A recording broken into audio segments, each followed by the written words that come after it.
Hello, everybody. Welcome to Members Talk Live, episode 55. We are halfway through to 100, which is pretty crazy, I think. And we got some fun stuff to talk about today. We've got new Daredevil Born Again, the first trailer, I guess. There was one that came out, I think, at D23 or Comic-Con that got leaked, but this is the official HD version we got to check out. Gremlins and Goonies are two movies that have both been rumored for a very long time to be getting sequels. It looks like they're finally both happening in development right now.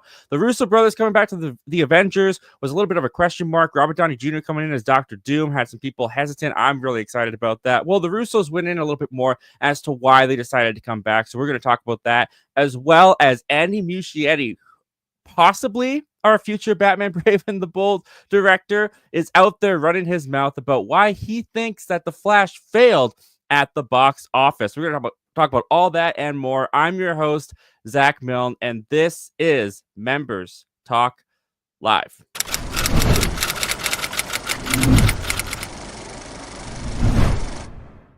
This is Members Talk Live. We got to get our members in here. First off, we've got from the Ace Avenue, Ace. What's going on, man? What up, man? Thanks for having me on again. And once again, a killer intro. I felt good about that one. I'm not going to lie. I felt good about that one. You nailed it. Thank you very much. And making his triumphant return, he's been in the chat. He's been busy working on a bunch of projects. We've got Michael Entity from, Michael Entity. What's going on, man? What's going on, guys? It's great to be back. It's been far too long. I feel like Anna from Frozen for the first time in forever. It's fantastic to have you back, man. So excited to have you here. Appreciate and that. as always, on Saturday, he's your favorite commentator. Is that a word? I don't even know. He's got the best opinions. He's got the best takes. You guys love him. We've got T from Have You Seen That with T? What's going on, man? Love is a strong word, but they love it. They know they do. All right, gentlemen, it is a pleasure once again to have you guys back on the show, back joining us. And let's just get right into it, because as Julio here is saying, welcome, Julio. Thanks for joining us. Daredevil is back. It is indeed back, guys. So, Ace, I'm going to break your heart here a little bit, because if you guys were on the members page, I was starting to do some Daredevil reaction videos, and I got like 3 episodes into season 1, and then life just kind of went crazy, and everything that's happening in my personal life went crazy, and I looked at my schedule and I knew that I was not going to hit all 3 seasons before the premiere of Daredevil, and I really want to watch Daredevil Born Again. So I'm sorry, man. I'm on season 2, episode 6. I'm steamrolling through them. I'm actually trying to watch all the Netflix Marvel shows, because I haven't seen any of them. I missed all of them when they came out. Ooh. So I've gone through season 1 of Daredevil, season 1 of Jessica Jones, and now I'm on season 2 of Daredevil. So with that said, this trailer came out, and I was like, do I watch this? Because I'm on season 2. Like, I don't want no spoilers. But I know that it's a big thing. I know that everyone's talking about it, and I wanted to talk about it with you guys. So, I mean, there we have it. We got the Daredevil Born Again trailer. And I want raise a hands who's seen the Daredevil series on Netflix. Of course. Okay, I'm the only one who hasn't finished it. Perfect. So you guys can give your opinions. And Ace, I want to hear from you first, man, because this trailer is pretty awesome. It's a pretty awesome trailer, if I don't say so myself. And even being only 2 seasons into Daredevil, it feels like the Netflix Daredevil. Like, when I was watching this trailer, I was like, okay, Kingpin's back. He hasn't entered in season 2 for me yet, but he's not wearing that eye patch from Echo. This feels a lot more connected to the Netflix universe than it does. Foggy right here blew my mind, because that does not look like Foggy to me. That did not look like Foggy to me at all. But I want to get your opinion here first, Ace. How did this trailer feel to you? How does it feel going back into the world of Daredevil? I'm ready. And before we get into deep talks, I'm going to say, Zach, since you are crunched for time, I would definitely recommend watching Daredevil and then Punisher, because that looks like it's going to tie directly into what we just saw. So the other stuff I would watch, but if you're crunched for time, definitely try to knock those 2 out first. I was enamored by this trailer. To me, as somebody who kind of got into the Daredevil universe a little late, I actually got into it because the Punisher. Once I heard the Punisher was showing up, I was like, okay, I have to watch it. They nailed it, in my opinion. Everything that I wanted to see from this trailer, they hit it on the head. It feels like It's capturing that grittiness, that dark tone that we saw from the Netflix series. Exactly what you said is what I said in my trailer reaction as well. It doesn't look like it's tying too much into the MCU, obviously, because of the events of Hawkeye and Echo. It looks like it's trying to tell the Netflix story, which I'm okay with. So if it doesn't tie directly into the MCU, fine. It is what it is. But just seeing these characters back on screen together, Charlie Cox has such great chemistry in this entire series with Vincent D'Onofrio, with John Berthal, with Karen and Foggy as well. I was so excited to see this, and they nailed it. Like, that whole scene of them sitting at the diner and it's the narration gave me chills the entire time. Seeing Frank Castle back on the main screen, he's so good as Punisher, and it was everything I could have asked for. The grittiness, the dark tones, it nailed it to me. It hit it out the park, and I can't wait to cover this series. Michael, how about you, man? What do you think of this trailer? And how do you feel going back to Daredevil? I honestly really, really loved the trailer. I haven't seen the series in a while, so I ended up rewatching it maybe about a month ago. I think I'm barely just about to be on season 2, but I still love it. I mean, of course, I'm one of the minorities. I love Ben Affleck's Daredevil. I don't care. It's awful, but I just love Daredevil. I just love everything Daredevil. I mean, come on, man. I mean, Colin Farrell as Bullseye. I mean, just iconic. Not really, but but no. I was really excited when I heard that they were doing more with Charlie Cox Daredevil. They weren't just saying, okay, we're done with that. We're gonna move on. I'm glad that they're bringing it back, and I do like the notion of it being called Born Again because as we see, the aspect ratio was even changed to kind of make it look more big and epic. Whereas the Daredevil series, when it was on Netflix, had more of like a gritty show s to it with a lot of shaky steady cam stuff, like kind of similar to what they did with The Sopranos and Breaking Bad, where it felt more contained. This one feels a little bit more big and worldly. Like you can see a lot more of the environment as it kind of surrounds Charlie Cox and John Bernthal. I'm really excited to see it. I mean, when I saw Charlie Cox in No Way Home, I was like, I really wish we could just see him again, like, please. So obviously seeing this trailer, it really made me happy. Seeing John Bernthal again was just incredible. I loved the Punisher series. And on that note, Zach, if you need, I know you're trying to watch all the Netflix Marvel shows. You need to watch Luke Cage. In my opinion, it's the best. And I'm I gonna don't get care there. what I'm gonna get there. That's one of the reasons so why good. I'm trying to watch all the seasons is because Luke Cage got introduced in Jessica Jones. Yep. So I mean, I'm seeing how they're all kind of connecting, and it was kind of cool because in an episode of Jessica Jones, Rosario Dawson popped up in the hospital, which I thought was really cool. So it's kind of bringing me back to that old MCU interconnective universe stuff that I really enjoyed back in the day. So it's kind of interesting to go back and see what I missed during that era when the MCU was at their peak. And actually, T, I want to hear this from you because a big debate going on, at least before this trailer came out when the show was announced, is this going to be Netflix's Daredevil? Is this Matt Murdock from the Netflix series? Are they rebooting this but having the same characters? Now, I didn't really have too much to go off of because I hadn't seen the shows at that point. But in the shows, there's actually a surprising amount of connections to the MCU. They talk about the incident in New York. They talk about the big green guy and his friends. Even in Jessica Jones, there was a whole subplot in an episode where people wanted to kill her because they lost people in the Battle of New York and blame heroes like herself. Do you think that this is going to be connected to the Netflix series? They're just going to finally say the Netflix shows are canon. I know you hate that word, but canon to the MCU. And do you think that this is going to be a proper season 4 to the Netflix shows? And are you excited? Well, I'm super excited for the show. I really love the Daredevil show. I'm a huge fan of Jessica Jones. To me, that one was the best. Season 1 of Jessica Jones is probably peak Marvel, Netflix. I am surprised, dude. When I finished season 1, I was so surprised that I don't hear many people talk. I hear people talk about Daredevil all the time, but no one talks about Jessica Jones. And I thought that first season was riveting. Like Kilgrave as the villain, I thought they did some really interesting things with him, and the dynamic between him and Jessica was great. Like, I'm with you, man. I think that's an underrated show based on season 1.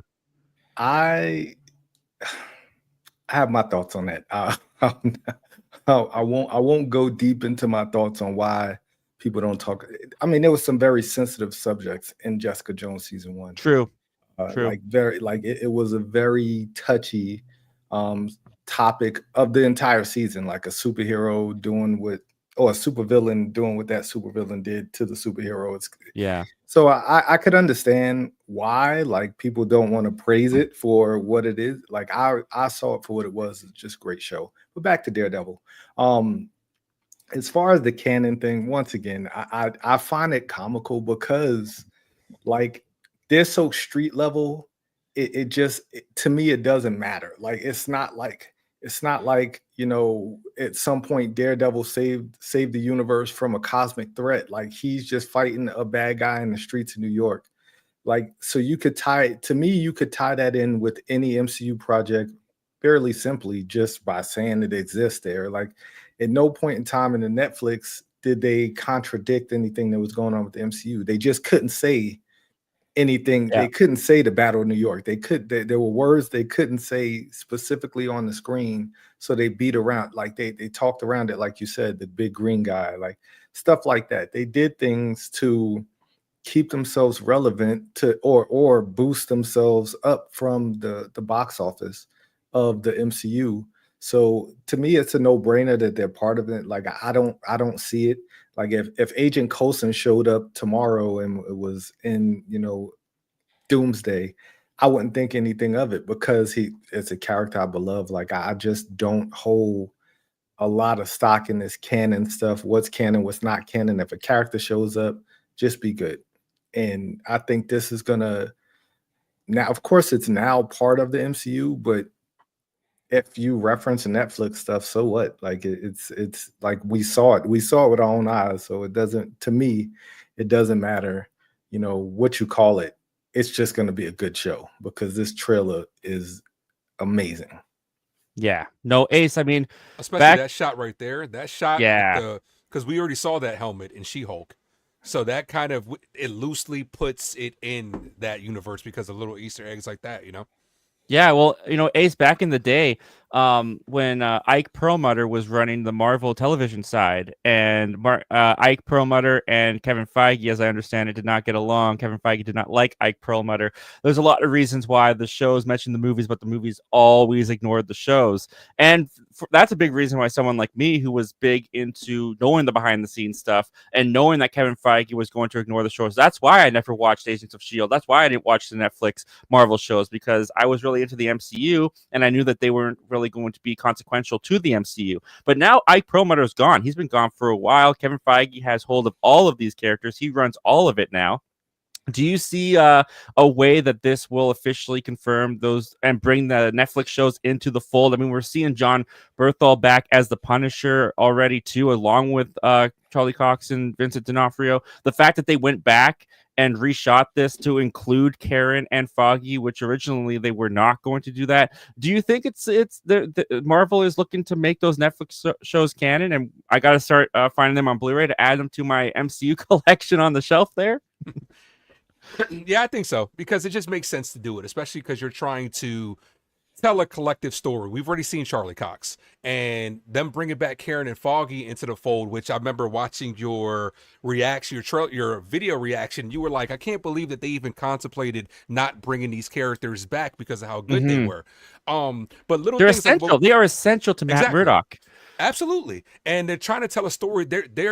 Their chemistry just blows it out of the water and it starts with Charlie Cox. But yes, to answer your question, they're going to do stuff like that. Is it going to be, it's going to be very loosely. They're going to do little things like drop an Easter egg here. What I would like to see is maybe a main MCU character shows up real quick.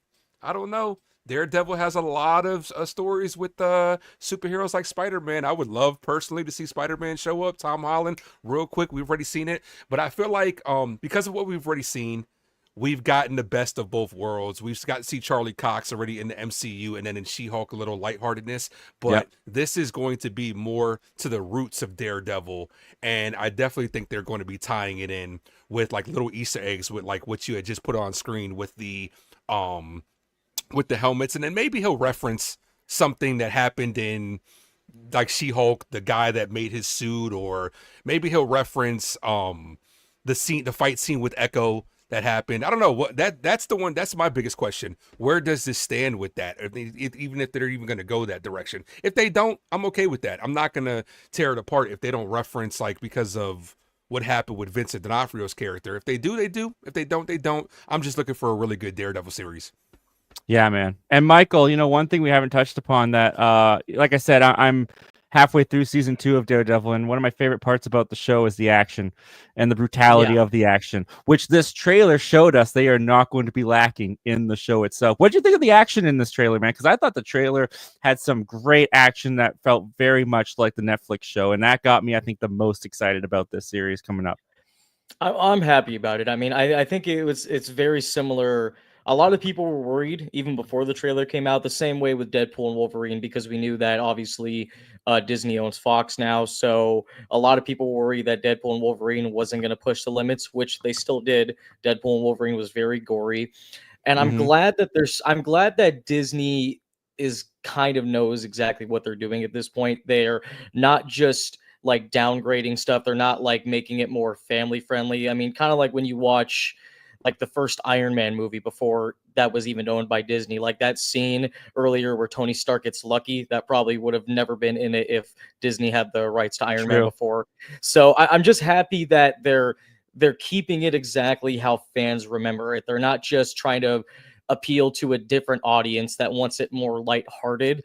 They're keeping it exactly the same to keep the fans satisfied because they know that's what the fans want and that's what they want to watch. So I'm happy. The action scenes, I think they look great. I mean, I like I said, I do like the fact that the aspect ratio has a more wide look to it because it allows you to see more of what they do. Because obviously with the Daredevil show and from Netflix, it was more zoomed in and it was more about like steady and shaky cam.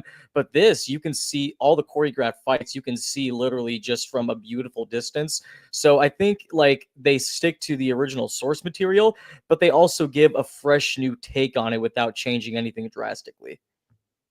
I could agree with that. Makes it look Well, cleaner when you do stuff like that. I mean, I'm super excited to continue my watch of Daredevil on Netflix, but knowing that this I have to look forward to, and in which I'm kind of like glad I didn't watch it back in the day because now I just get to jump right into it. Like I'm loving the show so far, and a lot of people look like they are too. Julio's saying Born Again looks insane, brutal, so hyped. It's a masterpiece. We'll see about that. Very excited about the Punisher's back as well. I wish we could get a revival series for him. Hey, you know what? That's something we could talk about too with this. I mean, they're bringing Daredevil back. They're bringing John Berthel into this. They're bringing Karen. They're bringing Foggy. They are establishing that the Netflix universe may not be entirely dead. If this does well, do you guys see a revival for Punisher? Do you guys see a revival for Jessica Jones, Luke Cage, Iron Fist? I don't hear great things about Iron Fist. I'll get there soon. But T, what do you think? Do you think we could see some other Netflix heroes here get revived if Daredevil Born Again does well? Probably only the Punisher. I don't see Jessica Jones coming back. I don't see Luke Cage coming back. I don't see Iron Fist coming back. Although I will say Iron Fist ended on a very interesting note. Like I was looking forward to another season of Iron Fist because I thought it was getting progressively better as it went on. Like the first season was terrible. It had 2 seasons, right? I think so. I thought it was like a Mandela effect or something. I think it Luke did have Cage, 2. Iron Fist are the only ones you got, and Punisher got 2. So I could see the Punisher coming back. But what I will say is we're talking about going to keeping Netflix level of. Let's all thank She-Hulk, guys. Let's just thank She-Hulk because without She-Hulk, we would not have gotten this series. Like I can guarantee you, if Daredevil did not show up on She-Hulk for about the episode that he showed up and he did what he did, we would have gotten 18 episodes of something completely different because they had a completely different idea of where they were going to take Daredevil until the backlash from She-Hulk was like, that's not my Daredevil.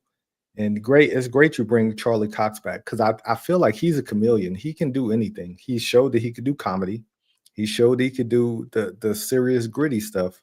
So we were going to get She-Hulk season 2 in a Daredevil suit. Like I feel like we were going to get this action comedy where at some point Kingpin and Daredevil might have teamed up and had their backs against each other, fighting off, whoever, the Hand or something silly. Like I felt like we were about to go into just comical silliness territory without the She-Hulk. So I want to say that I enjoyed the She-Hulk series, but thank you, She-Hulk, because if it were not for you, we would not be getting this series, because they stopped everything they were doing after She-Hulk and was like, all right, let's backtrack and figure out what we're gonna do here. And they figured that the Netflix series, which it's iconic, like it might not made billions of dollars in the theater, but there are people who love the series. There are thousands, millions of people who love this series. So I'm really glad we went there. But to answer your question, I do think that there's a chance we could get a Punisher series, but the issue is these cats are not getting any younger, and it's taking longer to Yeah. make the to put it on the dartboard and get these series greenlit, because they have so many series already in the pipeline. So Yeah. we might not see it, because John Bernthal is going to be like 50 something by the time that series gets greenlit. Yeah, I mean that's the one thing about Marvel, right? Is like the projects kind of have to wait in line, wait their turn. Hey, we got this coming out first. You can connect to it, but you got to wait until we're done with this, and then we can do. Yeah, that's the disadvantage they have for sure. But guys, what do you guys think of this? The Daredevil Born Again trailer is out finally. A lot of you guys have been waiting years for this. A lot of you guys have been praying to get Daredevil back, and now it is happening. So comment down below, let us know what you guys think about this trailer. And with that out of the way, let's move on to this, guys. Some of the biggest movies from the 80s, or some of the most beloved movies from the 80s, I would say, are Goonies and Gremlins. Very different movies, but in some ways have the same audience and are beloved in the same ways. And there has been talk for years of a Gremlins 3. There has been rumors for decades about the Goonies coming back, doing an adult Goonies, doing all this kind of stuff with it. Obviously, I was born in 1998. I was late to the Gremlins and Goonies party. I watched them for the first time, I think, when I was like 14, 15 years old. They were classics.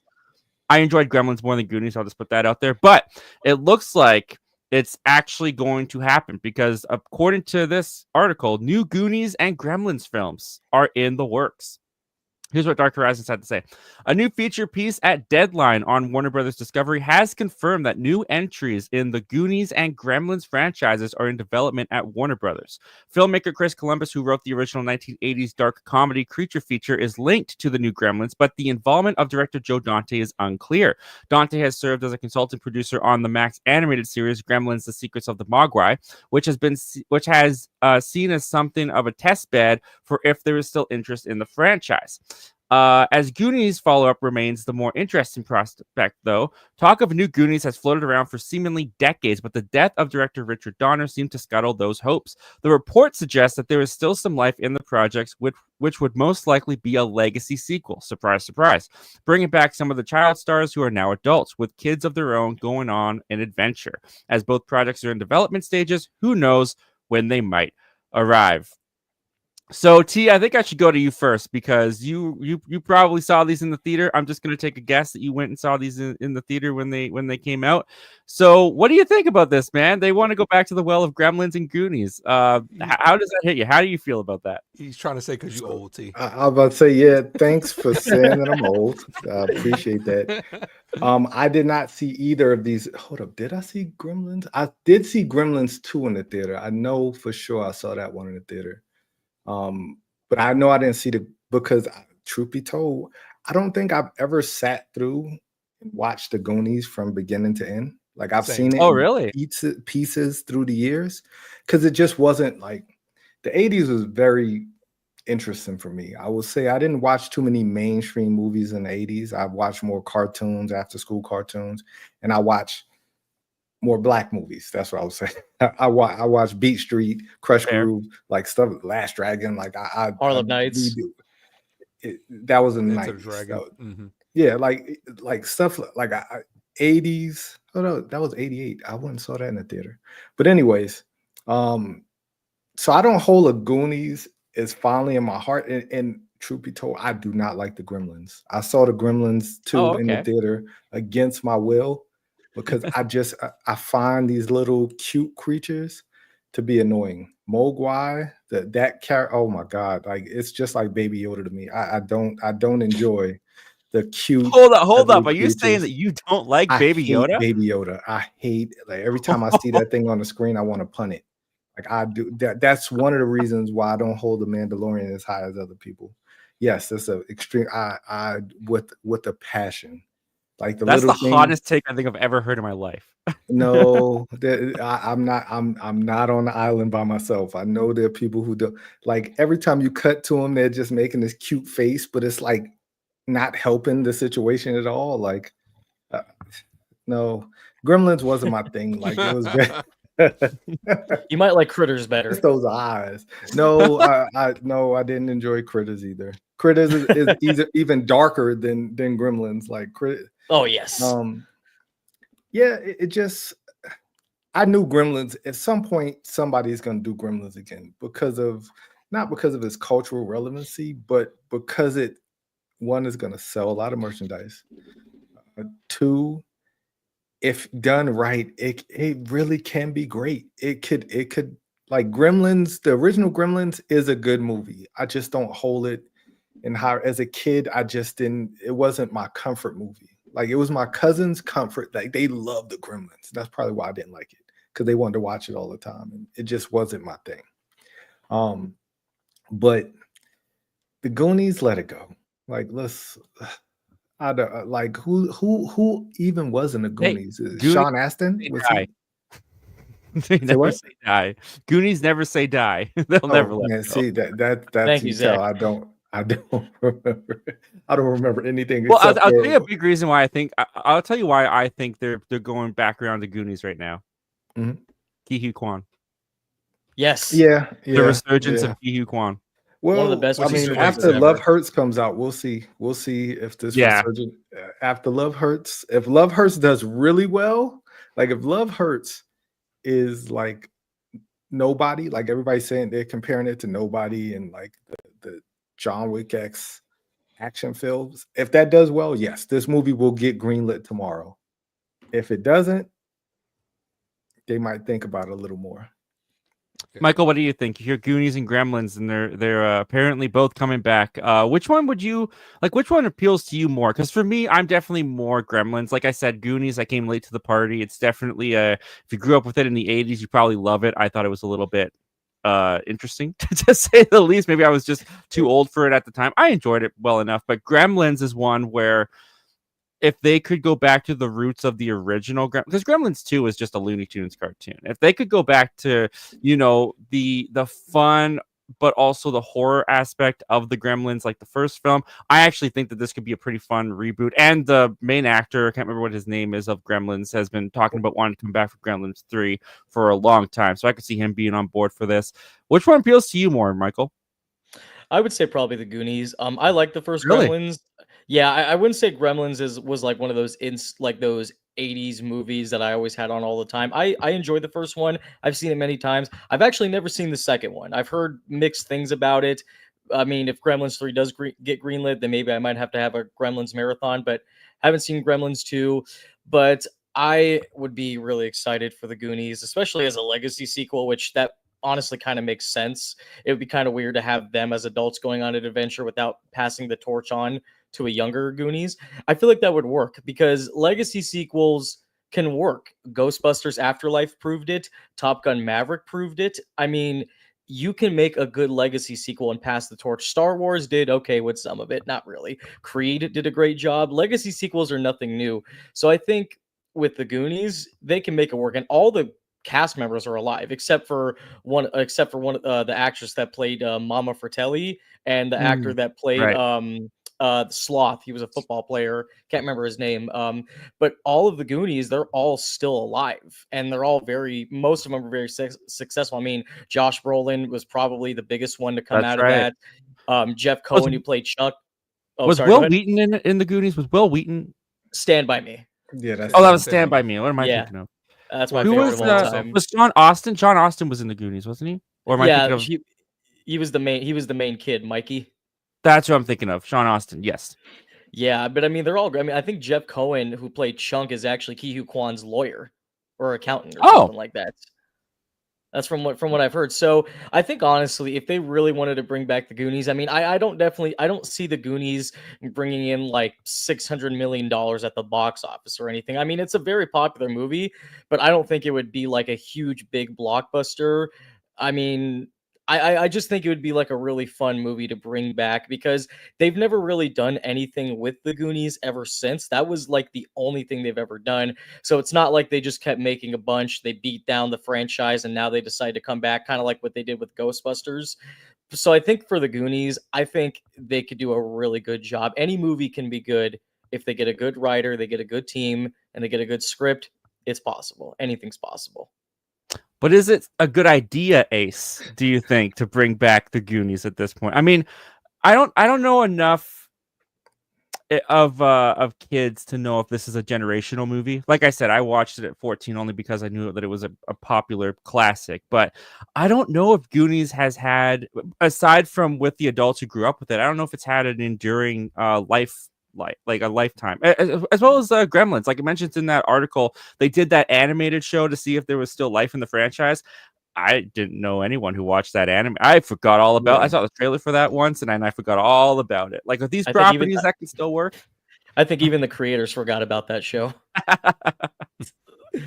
Yeah, I don't think the appeal is there, to be honest with you. We live in it, even though the era is starting to become a legacy sequel era, some of them could work, like Michael had said. Some of the points I was going to try to make, Top Gun Maverick, Creed worked. Beetlejuice could be a close example of could it have success. I personally enjoyed it, but will it kill on the box office? Is the appeal there? Will people flock to it? Possibly not. But it's just Hollywood at the same time too, just trying to make something happen. Instead of trying to make something new, they're going to go ahead and try to do something that had success before to try to get some of the older crowd in there. I'm not against it. You know, I would check it out. Would I rush to the theater to see it? Probably not. My parents would probably love to take me again because I was never really into these movies. Very similar to what T said. Due to pop culture reasons, I knew what was going on with these movies, but I had never really, I can't say that I've sat there and watched them in their entirety from start to finish. So a lot of people are very much like that. So I don't know if the appeal would necessarily be there for these two movies. I mean, the argument that you could throw out there for that is, when was the last time, like, we get kids animated movies all the time, but when was the last time that we got a movie for kids centered around kids on the big screen? I can't think of the last time that we got a movie like that. The kid who became the king? Huh? The Good Boys? The Good Boys was not made for kids. Yeah, no, you said kids though. But Good Boys was very realistic on kids, on how they actually act, minus running across the highway. Running across a highway. Especially in this generation, like how would you like what movie would feed into this generation? Probably that. But there's not a lot of movies, like you were saying, that were tailor-made for kids with that type of intention, you know? Yeah, I feel like that's a lost thing in cinema right now. I feel like a lot of kids' movies are just animated, and they're maybe the Goonies could be a way to return to form in that kind of way. And you get the adults in there if you bring the original cast back with the kids. I don't know. I think the Goonies is of an era that has passed by. I don't think we're in that kind of place anymore. Real quick, Goonies and Gremlins 3. The Goonies 2 or Gremlins 3 come out on the same day. Which one are you going to first? I'm going to Gremlins. Yeah, Gremlins for sure. Goonies. Gremlins. Probably, yeah, because you'd probably have more of a fun time in Gremlins 3. Yeah. Well, bottom line is these things have been talked about for decades already, and so who's even to say that these are actually going to happen this time? But what do you guys think? Comment down below. Let us know. What are you excited for? Gremlins, Goonies? Would you go to see either? We want to hear it. By the way, I just want to give some shout outs to Sully Streams and Jay Pylon, who have joined us in the chat. Welcome to the show, guys. Great to have you here. Sully Streams is saying he's not interested in a new Goonies, just doesn't think we need another one, but he's hyped for Gremlins 3 if the rumors are true. Practical effects, Chris Columbus attached, modernizing the story. I'm in. For all those reasons, I feel the same way. What's the next legacy sequel you guys think we'll get, or that you would want to see? Oh man, that's a good question. They should bring back the Neverending Story. That'd be good. They tried that. They tried that in like the mid 2000s, and it was because it was like a lot of direct to DVD stuff. They never really, like, they haven't really put out, and because the Neverending Story, for all it's worth, like, didn't make that much money. Yeah, Unfortunately. that's Like fair. I love it, it. it is beloved by a lot of people. Once again, not by me. I'm not a big fan of that thing that he flew around. No, no. Oh, come on. It's the start I of a don't. Tea, man. never-ending I mean, story. no. See, like I'm so anti like establishment, like in pop culture, like that was very popular among a lot of people, but it just wasn't like. We had to watch that in school. Like I remember watching Neverending Story in school back in the day. You Like say like that it's a was punishment. We had to watch that. We had no it felt like choice. it felt like it just, When that teacher rolled that TV into the classroom, that was the best day at school for It was me. I was nap like, all time. Day right. off. it's nap time. There's Yeah. there's two I'd like to see. Little Shop of Horrors and Honey I Shrunk the Kids would be fun to do now.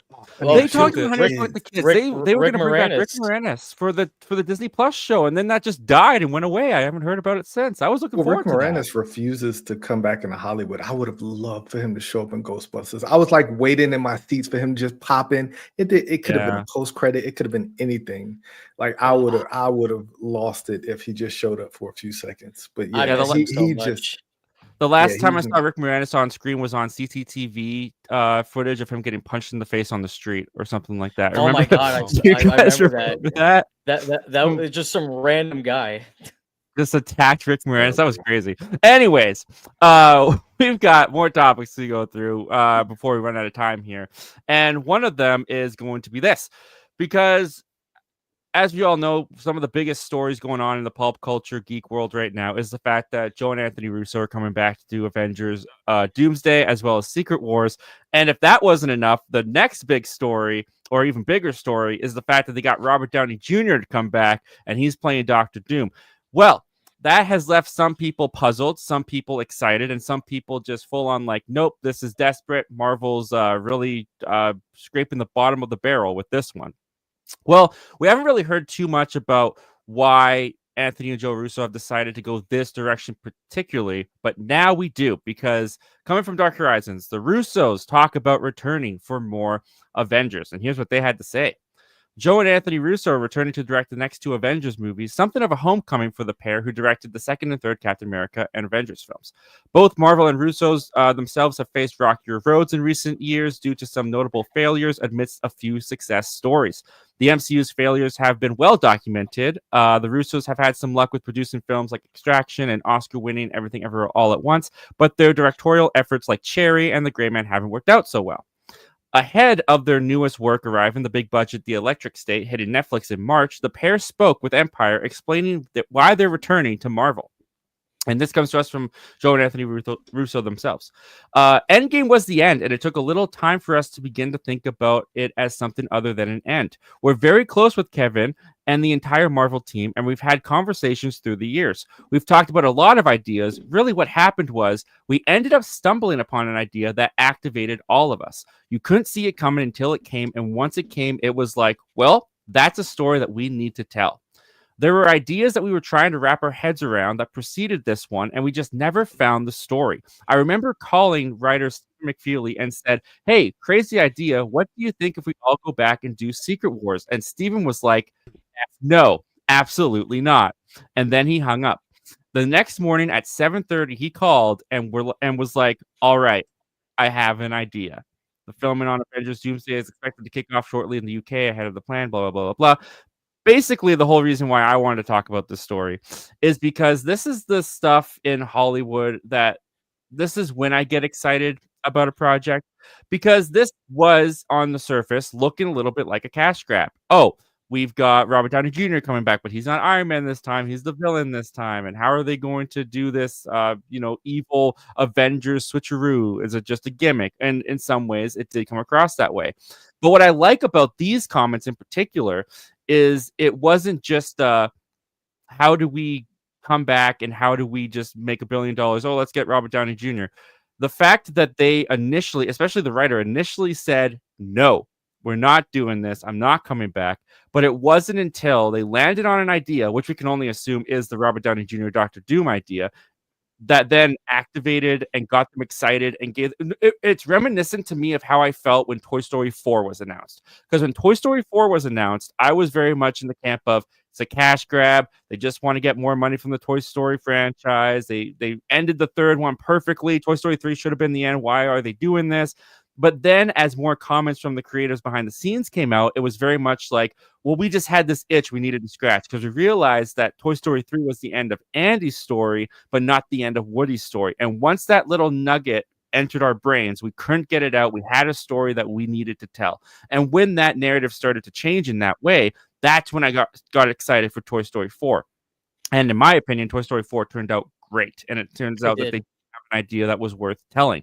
This is very reminiscent of that to me, where it's like, it doesn't just feel like they're going back for the sake of going back anymore. The fact that they're saying they have a story that they're excited about, that they feel needs to be told, that changes my excitement a little bit more on Avengers Doomsday, because I think they've actually got something special up their sleeve. But I'll ask you, Michael, what do these comments do for you? Do they, heighten your excitement? Do they keep it the same? Did it do nothing to change it? How do you feel about these comments made by Anthony and Joe Russo? I think I'm on the in between of it, honestly. I mean, obviously, there was that whole huge reaction when people found out Robert Downey Jr. was casted as Doctor Doom. In my personal opinion, and you guys can disagree with me, or someone could come at me at the comics, I think people just got excited to see that he was back. But then a couple days later, when they thought about it again, they were like, wait a minute, like, how is that going to work? So I personally don't know. Because I know for like the longest time there was like this rumor. I don't know if you guys heard of it, where like they wanted to get Mads Mikkelsen to play Doctor Doom, which I thought that would have actually been pretty cool, really cool actually. But I don't know. I'm very, like I said, I say this for every single film, whether it's a superhero movie, drama, comedy, it doesn't matter. If there's a good idea there and a good script and a great team that can put the movie together and make it good, then anything is possible. You can make, like what you said about Toy Story, you can make 25 Toy Stories. I hope they don't. But you can make 20, you can make 25 of those, but if they're good, then they're good. But I just think for this one, even though obviously we have to wait till the movie comes out because they haven't even filmed yet, as far as I know. They really do need to like take their time, because lately Marvel, I mean, I haven't really paid attention to the box office numbers, so I don't know. Has the Marvel movies came out recently, have they been doing like very well compared to the other films as far as box office goes? The worst and the outlier was the Marvels, which only ended up doing like 200 million, which is their lowest ever. But like, I mean, Deadpool and Wolverine obviously just came out and made like $1 billion, so that's kind of an outlier too. But Guardians 3 did like 800 million, and I love Brave New that. World's not tracking well though. Brave New World's not tracking well though. No, not for Marvel. Mm-hmm. I guess time will just tell. I mean, because yeah, like I said, without going too much into it, I'm very mixed on it. I have faith in the Russo brothers because they have done good with Marvel. Cherry and the Gray Man, they were okay. They weren't my personal cup of tea, but I think them coming back to Marvel and kind of giving this pitch like, hey, like we want to actually continue on with something, but there is still some desperation that you kind of feel for what they say, because bringing Robert Downey Jr. back, just playing Doctor Doom, feels almost kind of like a, hey, he's back, but he's not playing Iron Man, but he's back in Marvel. It almost kind of felt like a last minute thing. Honestly, in my opinion, I don't think it was like a very planned thing. It was almost kind of just like a, hey, would you like to come back and just play Doctor Doom? I feel like that's kind of how it felt. I don't think that's actually how it is, but there is some desperation that I think Marvel, and there are a lot of pressure that they're getting from fans. But I guess time will just tell. I guess we'll see how it comes out. But I think for me, I'm definitely on the mixed with the thumb in the middle. All right, yeah, Ace. I mean, with every decision in Hollywood, it's all business related. Of course, they're looking to make money. Of course, every decision goes in with making money. We kind of got a little behind the scenes glimpse of that with Ryan Reynolds recently telling all the pitches that he gave to Marvel Studios for a Deadpool movie, and the only one that they were interested in was bringing back Hugh Jackman as Wolverine, which. Cha-ching, cha-ching. We saw how that turned out. So, of course, there's going to be some money influences when it comes to what decision they decide to land on for Avengers. But I do think that this gives a little bit more credence to bringing back the Russos and bring back Robert Downey Jr. For me personally, the fact that, they did lose Kang. They decided to move away from the Kang character, I guess I should say. And they needed something new. They needed something different. And it sounds like they actually did the work and they came up with some ideas until they found the one that got them all excited, which appears to be the one that we're about to see in 2026 or 27. How do you feel about these comments? Do they change how you view this movie at all? Much like Michael, I'm extremely on the fence about this. Love these characters, but I kind of feel like there was a great philosopher that once said that could apply to this situation. You could not live with your own failure. So what did that bring you? Back to me. So that's why I'm kind of like on the fence, because like they've had both parties, I should say, have had successes and failures without each other. But bringing them together is their bread and butter. I love the Russos.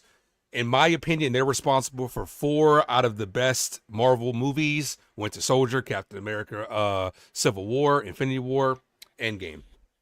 I just feel like it's a match made in heaven. But these comments actually I lean more towards the positive side, because at the end of the day, I'm a sports content creator. I look at it like this. I want people that want to be on my team. And it seems like these comments, they want to come back and tell a good story. It's not like they're like, hey, they're forcing them to come back. Like, we know you guys have been struggling, bring us back type stuff. It feels like they have stories to tell. McFeely not originally being for it, but then all of a sudden thinking about it, sleeping on it, and saying, oh yeah, you know what? This could work. So I feel like as long as it's a good product, and which was what I feel like it's leaning towards, I feel like it'd be great. And let's face it, the Russo brothers have equity with me. You know what I'm saying? So in my opinion, I think it's a good move. I could see how some people would think of it as a desperate move because of the state of both parties. But I think, sometimes maybe taking a step back and going into your comfort zone might do you a little well. And I hope it does well. Yeah, I mean, execution is the key. Everything is going to be based on how the execution works out. You can have a brilliant idea and the execution just doesn't fulfill it, doesn't make it work. And, like Ace was saying, the track record there, the track record is there with McFeely and with the Russos. I mean, arguably, you ask anyone, they've made the best movies in the MCU. Tell us how you're feeling about these comments, how they're hitting you about this upcoming project, and why do you hate Baby Groot? Well, Baby Yoda. So working Baby Groot too. No, I kid. I actually, for some reason, absolutely love You Groot. gotta love Groot. You gotta love Baby Groot. No, for no reason other than Vin Diesel giving him a voice. Like that's the reason why I love Groot. But so I don't want to do something, right? Like in my job, there are things that I just don't want to do on a day-to-day basis. But what does my job do? They give me a whole bunch of money. They give me a lot of money. So no, I don't want to write this. I don't know if I have the idea. Hey, let me give you $50 million. You know what? I think I could come up with something, man. Wait a minute. Let's go get Robert Downey Jr. Let's bring the gang back. Oh man. Like there's just so much money out there. I would say everything that they said to try to quell to try to get the audience back on my side. But like at the end of the day, they're getting paid an absorbent amount of money. Like Robert Downey Jr. said, I came back for the love of them. No, you're getting paid $100 million. Like the cynicism, the cynical me just sees those dollar signs. I would not turn they might give us the folie à deux. Like who knows? Like they might come with because people are just handing them checks with tons of money. That's what brought Joaquin and that's what brought Todd Phillips back. Tons of money. Like, and they all said that, man, I finally found a story that's good that I want to tell, and I think that the world's gonna love it. I've been burned. I don't think I'll be burned by the Russo. I'll be totally honest. I've never been burned by the Russo brothers. I didn't see Cherry. I enjoyed the hell out of The Gray Man. Like I love mindless action movies. Like, and that's exactly what it was. Chris Evans with the mustache. Come on. Like I enjoyed that movie. I enjoyed the Russo brothers. So I don't think they're gonna do what Todd Phillips did, but like taking these words and like, oh, we came up with a story. No, you came up with $50 million. Like I can make a story. If you give me $50 million, I could tell you the greatest story ever told. because you just gave me $50 million.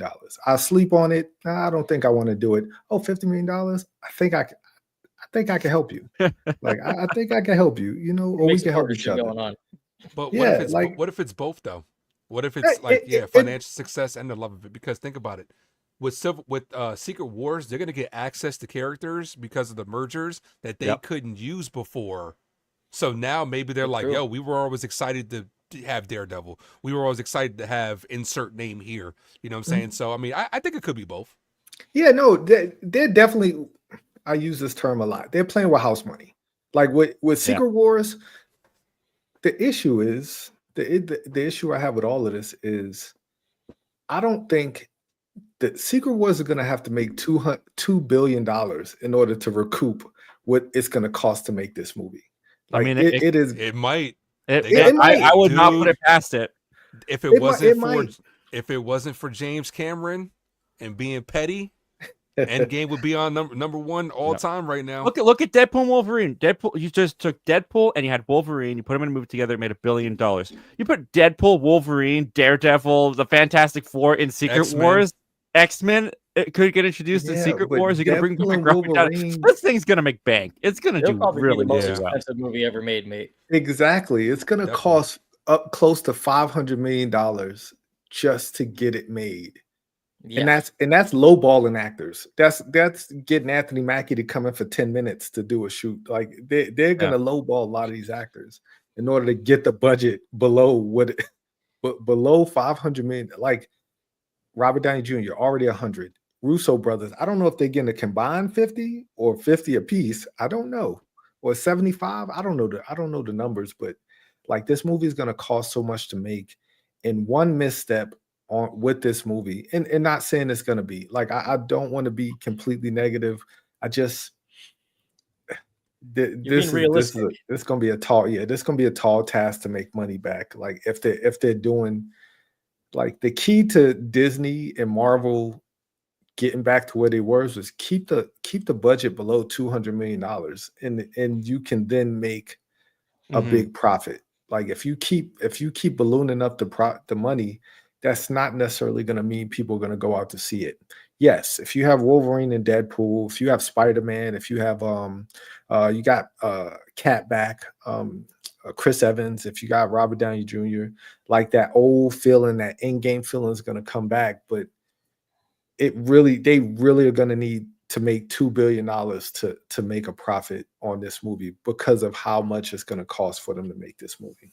I think it's $3. I completely think it's $3 billion. I think it does, because a movie of this caliber, Avatar sitting at $2.9 billion. I think it over. That's after. But Avatar's been out for what? Yeah, that's after countless re-releases too. Yeah. Like I think it. And it was also in theaters for like 10 months. Well, no, more than that with all the re-releases. Endgame hit $2.7 billion. You know, and No Way Home almost hit $2 billion. That was even without being released in China. Where I would come with that though is I think the spectacle of Secret Wars and you know, it'll also have the Doomsday bounce, depending on how Doomsday does will also affect how well Secret Wars does. But the spectacle of it, I think, will be able to get it over that billion, maybe that 2 billion mark. But with those movies that you're bringing up, like Endgame and No Way Home, it had the emotional attachment to it. It had the Spider-Man coming back. It had the buildup of these 23 movies or whatever it was of these characters we love. There's a lot of characters in the MCU that have right now that have not, the audience have not grabbed onto. They have not gotten attached to emotionally. And they're the ones ultimately, yes, you've got Robert Downey Jr. as the villain, but they're the ones who's going to be the main cast of Doomsday and Secret Wars, are these new characters that the audience haven't really gelled with all that much. So I do think the emotional attachment aspect to it may be lacking a little bit, that I don't think it's going to get to that $3 billion, but I still think it's probably going to do very, very well. And I do a little time though, with like, because you do have time to get to Fantastic Four that will be out there. You do have time to get emotionally attached to those characters. You know, Spider-Man. Well, I mean, you've got a year.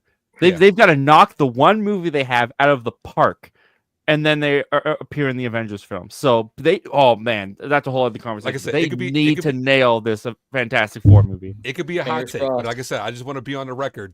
$3 billion.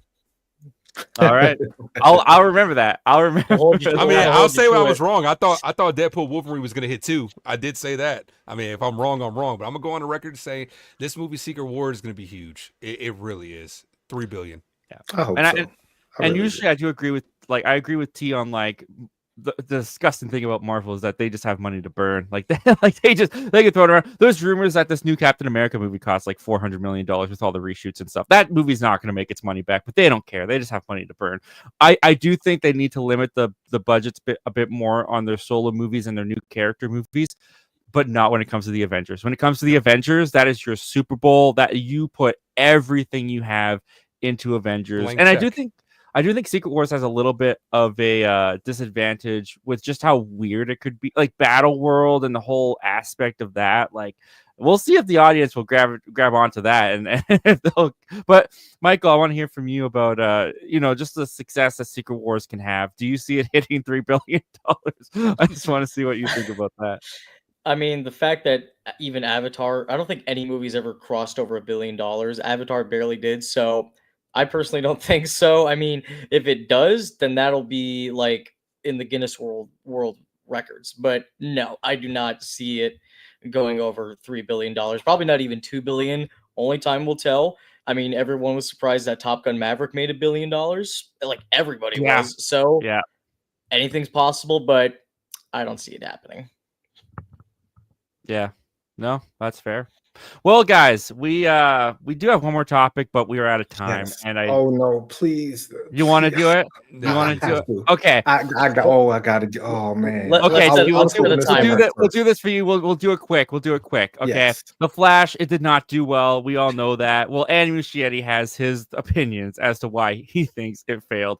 Just really quickly, we'll go to his comments. This is what Andy Muschietti said about why The Flash failed. Among all the other reasons, because it wasn't a movie that appealed to all 4 quadrants, it failed at that. When you spend $200 million making a movie, Warner wants you to bring even your grandmother to the theaters. And I found out in private conversations that a lot of people just don't care about the Flash as a character, particularly the female quadrants. There are a lot of women who aren't interested in watching Ezra Miller choke a woman to death. I'm sorry, aren't interested in the Flash as a character. All that is going against the film. I thought that was in I've there. learned. I was reading that. Was that in there? I mean, he did do that, didn't he? No, I thought it was in there. I thought he was reading that. I was like, what? No, That's bold. Ezra Miller did in fact do that. Look, T, I want to hear from you because you got the opinion on this for sure. I think these comments are stupid. I'll just go on the record for that. But T, Yes. let us hear what you think about this man. Do you agree with Muschietti? Do you think he's onto something here? No, not at all. I think that he is like you started this off. I did not know he was directing The Brave and the Bold. This right there, Oh, this really? statement right here is the reason why Matt Reeves' Batman is going to go into the DCU extended. Like this comment, because it shows one, he's tone deaf. He has no clue about anything that's going on in the world around him. The reason why you alienate the woman quadrant, the female quadrant, is not because of the Flash, the character. It's because you cast Ezra Miller as the Flash. Yeah. Like if you would have cast Grant Gustin would bring women to the theater. Like any other male actor would bring you nerfed the Flash to be this dweeby, nerdy character. And yes, at some point maybe he was, but you made this movie. Like you made this terrible movie that didn't reach one quadrant. Like it. I do too, Zach. Okay, I'm not alone. I can't believe that. To say that the Flash carried the CW. Like the Flash is the only reason probably the CW. Yeah, people say it's the Arrow. Like Arrow started it, First, but the Flash really took it to another level, and kept it afloat for as long as it stayed afloat. And bless them now that they don't have any DC shows to air. But man, Andy Muschietti, why are you saying things like this? Like I get making a bad movie and being upset that people didn't like your stuff, but to blame everybody else other than yourself, it just gives me zero hope for Brave and the Bold. Like Mm. he needs to get away from any DC property, because now next he's gonna say that Batman. The reason why our movie wasn't good is because the Batman doesn't reach all 4 quadrants, which we all know is crazy because Batman is DC's bread and butter, and it's been Yes. DC's bread and butter since 1989, Yeah. or before that when it had the TV show in the 60s. But man, I really hope he's not like after making this. Get away from the DC. Get away from comic book movies. Go make something else. Do something different. Do it. There's a chapter couple 3. things I'll play devil's advocate on with your commentary or T. First off, there is a possibility that when he says the Flash isn't a popular character, he means the one that was in the DCEU, because Ezra Miller's Flash was never loved in the DCEU. So perhaps he's not talking about the Flash as a whole character. Maybe he's specifically, because we have to remember, Andy Muschietti did not cast Ezra Miller. He was passed on Ezra Miller. He had to take Ezra Miller because of the connective universe, because Zack Snyder's casted Ezra Miller. And so his Flash ended up being Ezra Miller because of this whole connectivity to the universe. Yeah, if you don't believe in the character, don't do the movie. Like, why would you do the movie why would you do the movie if you don't I think the money conversation came back in there, T. Touche. But man, I'm weak that T basically just said Ezra Miller has no sex appeal. That's hilarious. I mean, he caused all the problems. Ezra is the one who went out and did all the stupid, or not stupid stuff, illegal stuff, terrible stuff, like criminal stuff. Like, that wasn't Andy Muschietti's fault that his star ended up being hated because he's a douchebag or like whatever it is. So, I mean, but there are so many examples though where you can kind of like the music world. Chris Brown's done his fair share, but women still love him. You know what I'm saying? Like, that's what it comes down to.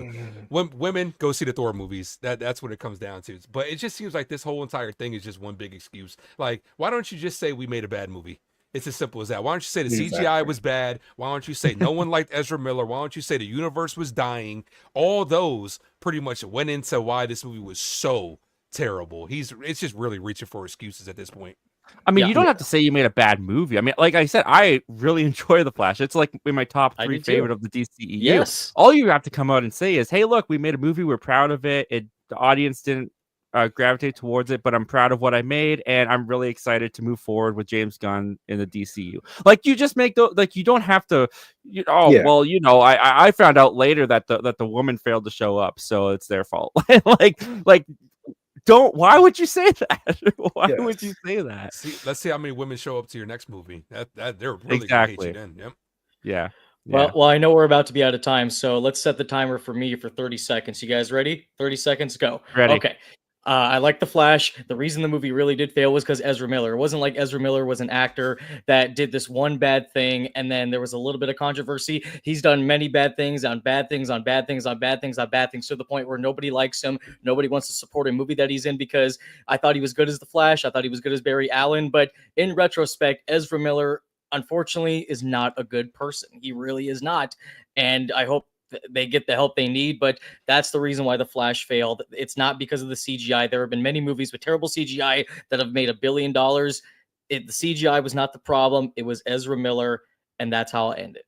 Get me Grant Gustin. I don't even know if Grant Gustin would have moved the needle all that much, to be honest with you. With that movie, no. But yeah, another movie, maybe. Who knows?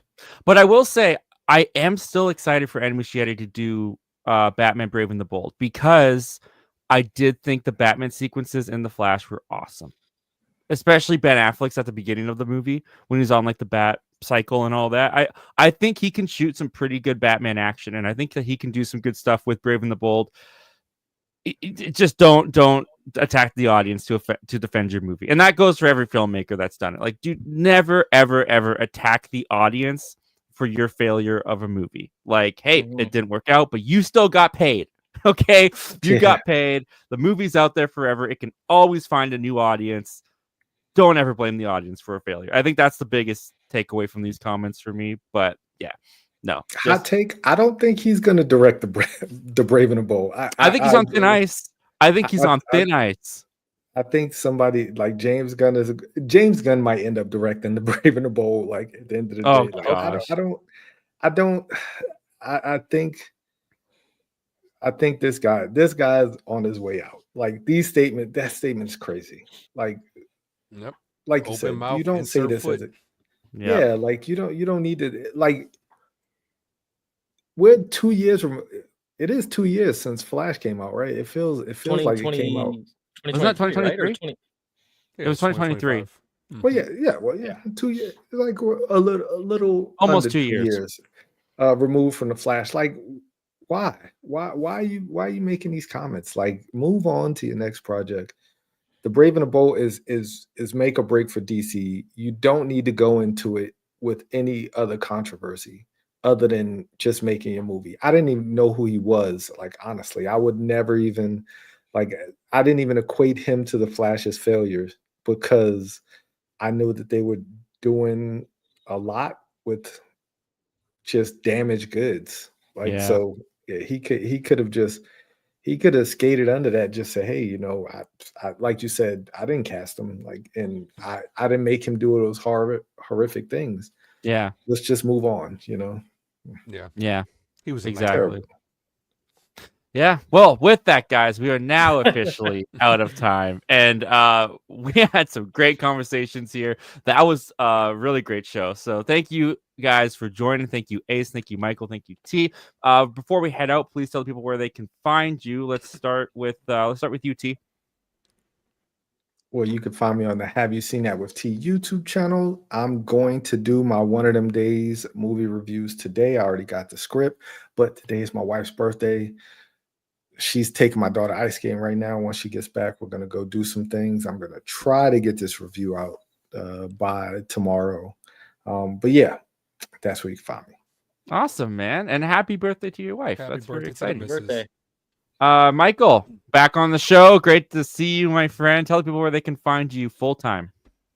You can find me right here, Michael Entity. I will be posting my review for Wolfman probably Monday or Tuesday. Haven't been to the movies in a while. Today and tomorrow, I'm going to be filming my movie Dark Cherry. So look forward to that coming to a theater not near you. If you're in Arizona and you're willing to drive by, come on down. But yeah. Oh, that's awesome, man. And Ace. It's yours truly, the Ace. You can find me at the Ace Avenue, DAACE Avenue, for all your sports, movies, and more. We are almost at the 2-year anniversary. We are close to 2,000 subscribers, 200 away exactly. Nice. Oh man, that's amazing, dude. Congratulations on all that success. And Appreciate yeah, I'm Zach. You can find me right here. Speaking of years, I actually I just realized today is my 6-year anniversry on Ooh, YouTube. I posted my first video Congratulations, 6 man. years ago today. So Even more honored to Nice. be on here now. That's your 6th year, man. Congratulations. bro. yeah, it worked out really well that way. And like just to see the channel where it's at now, I never would have imagined that 6 years ago. And yeah, I'm super small. I'm no big fish in the sea at all. But like, you guys have been amazing. The members, I can't thank you guys enough for all the support that you guys have given the channel and to the show. And just, it's been a real fun ride. I'm looking forward to this next year, this next chapter and everything. So yeah, with that said, guys, this is Members Talk Live. You can find all these guys linked down in the description below. You want to join us next time? Information for that is down in the description below. Become a member today, and we'd love to chat with you. As always, guys, thank you so much for checking us out. We'll see you next time. Take care.